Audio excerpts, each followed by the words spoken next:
sebab kita tak ingat mati. Kalau kita ingat mati, lepas sembahyang zuhur, bagi salam kedua tu kita dah okeylah, dai kata ingat mati, aku WhatsApp lah sekarang. Kadang kita just nak bagi tahu kita minta maaf. Kadang kita nak bagi tahu yang kita sayang dia. Kadang-kadang kita nak bagi tahu yang kita yang bersalah.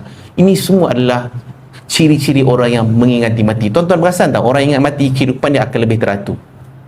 Berbanding kalau hidup kita tak teratur ni, maknanya kita rasa kita boleh hidup sehari lagi. Kita boleh hidup selama-lamanya. Tu cerita ni.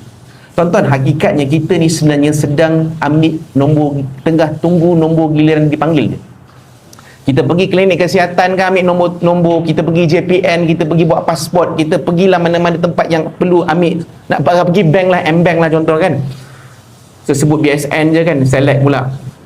Pergi ke M-Bank nak buka akaun kan, bagi nombor. Kita sebenarnya tengah tunggu nombor giliran, kita nampak, dia dah bangun dah.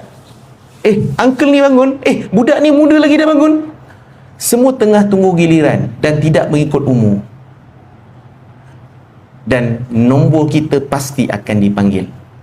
Kalau tuan-tuan macam tu je tuan-tuan. Dia macam ni konsepnya tuan. Kita semua akan pergi. Kalau tak tuan-tuan dululah. Saya ni banyak nak ceramah lagi tuan-tuan, jadual banyak lagi tuan-tuan. Macam tu lah kan. Dia macam tu je tuan-tuan. Kalau tak tuan-tuan dulu. Macam tu je kan. Jadi ikut pada ayat ni, Allah nak bagi tahu bahawa Allah Subhanahu Wa Taala ni tidak menjadikan kematian tu satu penamat. Tu satu.